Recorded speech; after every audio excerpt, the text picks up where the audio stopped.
Hello students, today we discuss about character of R K Narayan. आज हम are K Narayan के करेक्टर के बारे में आपको बताएंगे कि R K Narayan art of characterization in his novels. R K Narayan is counted among the greatest novelists of Indo-Anglian literature. He was born in Madras 1906 but expressed his thoughts, feelings and reaction in English in all his works. Novels and short stories, there is typical South Indian life depicted realistically. He is in fact of regional novelist like Hardy and Malgudi. Region forms the background of action in his work. TV serial Malgudi Days has been based on his novels, which brings out the hope and disappointments of the together.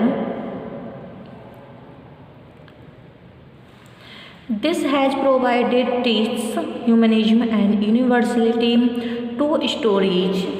His prime concern has been look at life from the point of the view of an artistic. His stories are generally domestic, political and related to school and college life. He has also presented the dirty face of orthodox beliefs and superstitions in Indian society. Okay. Narayan's characters are true children of Malgudi. He presents a considerable section of Indian society striving to live its daily life in a definite historical situation that is not a few intellectually or emotionally adventurous person. He is talking but a more sizable and aesthetic section of Indian society. He portrays a variety of characters covering the whole gamut of life, over all of which smiles the benevolent spirit of Malgudi.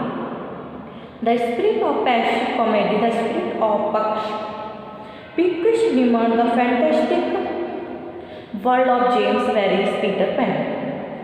His characters step out of the individual to the archetypal.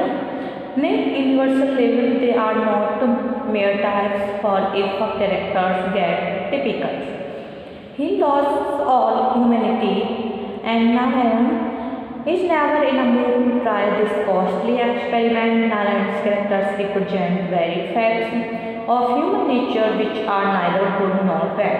The characters in Malgudi novels seem to achieve a sort of transmigration from body to body, name to name, and ultimately to blur the sharpness of distinctions under the hedge of general acceptance. There are no good and no bad.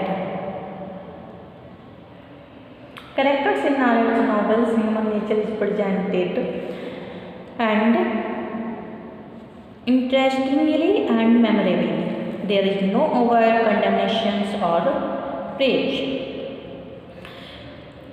Narayan's primary interest is in character. No more than one occasion Narayan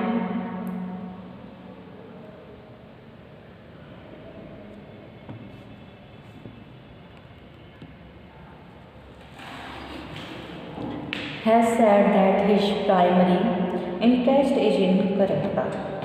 My focus is all on the character. If his personality comes alive, the rest is easy for me.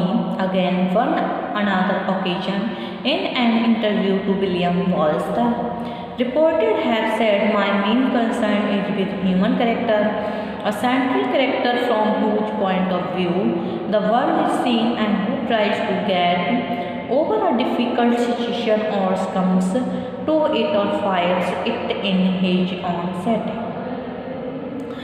The mainspring of Narayan's fictional art is the vast majority of the average and the ordinary and the limitless possibilities of their lives. The main spirit of Narayan's fictional art is abiding human and responsible interest in varieties of people, especially the vast majority of the average and the ordinary, and in the limitless possibilities of their lives. In fact, Malgudi, which is wholly imaginary, subvert down, and the local of the bulk of its fiction is a richly peopled world. Here indeed one finds God's plenty. Along with Malgudi, the family provides the novelist with a convenient and manageable context, concrete and particular to study at close quarters human individuals and human relationships. In all their variety and intricacy, it also helps him creating the illusion of realism, so very necessary for the success of each kind of fiction in which the fabulous figures frequently. Narayan deliberately restricts himself and insists on matters of everyday life, and therefore chooses ordinary men and women for his fictional contemplations.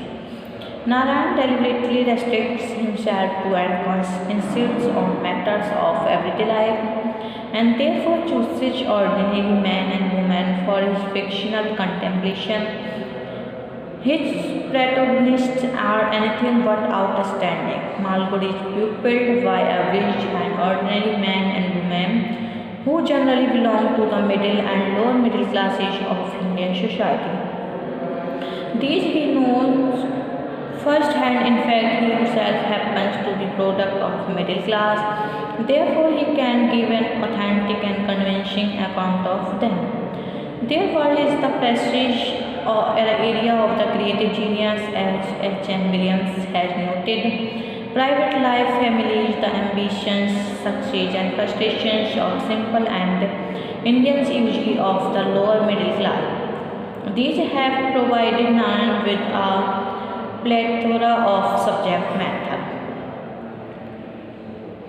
Moreover, as Rajiv Tarnath observes, he cherishes and explores the unnoticed, the subtle possibilities of the average and unremarkable. It is important to note that he does not idealize or glorify them, but with remarkable truthfulness, compassion, and authorial judgment. He portrays them as they caught in a net of illusions, deceptions, self-deceptions, and achievements. In the novel of Narayan, without exceptions, it is a man or woman of ordinary abilities rather than the extraordinary person that seeks to realize some or other ambition, fails or achieves some measure of success in society which is more traditional than modern, against the background of changing Indian society which is reflected in the imaginary city of Malgudi. Narayan weaves his human comedy over the years. Malgudi experiences some swift changes, the impact of which is reflected on the traditional Indian society, with its century-old culture, customs, beliefs, and superstitions. He wrote about people in a small town in South India, small people, big talk, and small doings. He wrote about people in a small town, South India, small people, big talk, small doings. That was where he began, that was where he was. 50 years later, to some extent, that reflected Narayan's own life. He never moved too far from his origins.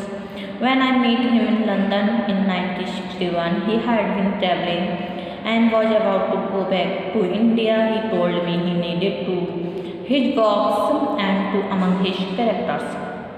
He truly possessed his world. It was complete and always there, waiting for him, and it was far enough away from the center of things for outside disturbances to die down before they could get to it. Even the independence movement in the heated 1930s and 1940s was far away, and the British presence was marked mainly by the names of buildings and places. This was an India that appeared to move the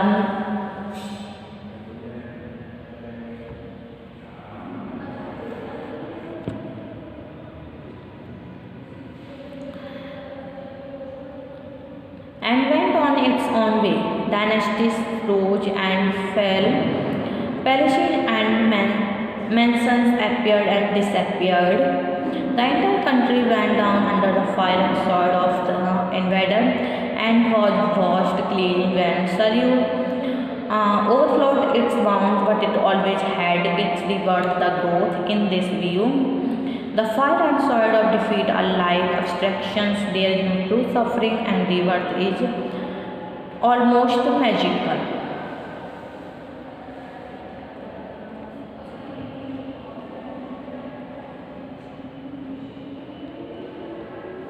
The characteristics of Narayan's small pupil. These small people of Narayan's books, earning petty sums from petty jobs and comforted and ruled by ritual, seem oddly insulted from history. They seem to have been withered into being, and on examination they don't.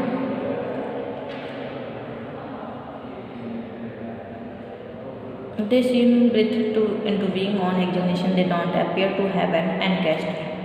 They have only a father and perhaps a grandfather. They cannot reach back further into the past. They go to ancient temples, but they do not have the confidence of those ancient builders. They themselves can build nothing that will last.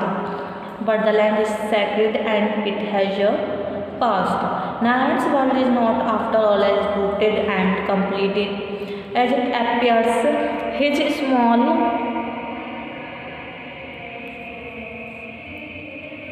people dream simply of what they think has gone before.